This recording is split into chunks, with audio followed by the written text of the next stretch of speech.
আসসালামু আলাইকুম। কেমন আছেন সবাই? শুরু হয়ে যাচ্ছে ছোট করে নিচ্ছি রমজান প্রস্তুতি। এগুলো হলো বিটরুট। বিটরুটের শরবত আমাদের ঘরে সবাই খায়। তো আমি কাজটাকে এগিয়ে নিয়ে যাওয়ার জন্য ১ম এই শুরু করছি। বিটরুটগুলো কীভাবে ছিলে একদম কিউব করে কেটে তারপরে আমি ডিপে রেখে দিব। তো দুঃখিত, আমি আর কাটাটা দেখাতে পারিনি। ক্যামেরাটা একটু ডিস্টার্ব হয়েছিল। বললে চলে গরুর কলিজা।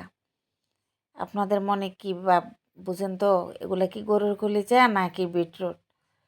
তো আমি এগুলাকে ৬ থেকে ৭ ঘন্টা এভাবে একটা থালিতে করে রেখে দিয়ে এবার আমি রেখে দিয়েছি। যখন মন চায় বের করে নিব। এভাবে রসুন নিয়েছি আজকে। টিপসে থাকলেও রসুনগুলো একদম নতুন। কিভাবে কুচি করে আপনি দ্রুত ব্লেন্ডার করে নিতে পারবেন, সেই টিপসও থাকলো। তো আমি মাত্র আজকে ১ কেজি রসুন এনেছি, এটা আমি আলাদা রাখবো। আর আদা রসুন সেটা আমি পরে দেখাবো।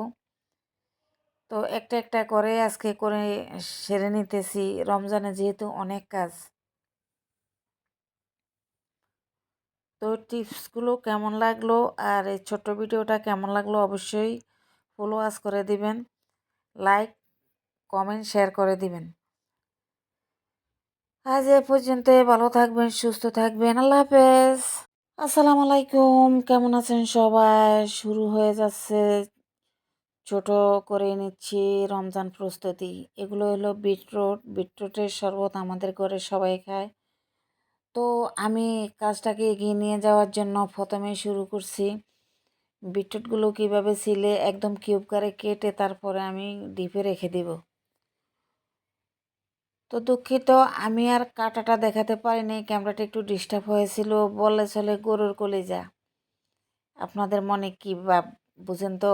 এগুলা কি গরুর কলিজা নাকি বিটরুট? তো আমি এগুলাকে ৬ থেকে ৭ ঘন্টা এভাবে একটা থালিতে করে রেখে দিয়ে এবার আমি রেখে দিয়েছি। যখন মন চায় বের করে নিব। এভাবে রসুন নিয়েছি আজকে। টিপসে থাকলেও রসুনগুলো একদম নতুন। কিভাবে কুচি করে আপনি দ্রুত ব্লেন্ডার করে নিতে পারবেন, সেই টিপসও থাকলো। তো আমি মাত্র আজকে ১ কেজি রসুন এনেছি, এটা আমি আলাদা রাখবো। আর আদা রসুন সেটা আমি পরে দেখাবো। তো একটা একটা করে আজকে করে সেরে নিতেছি, রমজানে যেহেতু অনেক কাজ। তো টিপসগুলো কেমন লাগলো আর এই ছোট্ট ভিডিওটা কেমন লাগলো অবশ্যই ফলো আস করে দিবেন,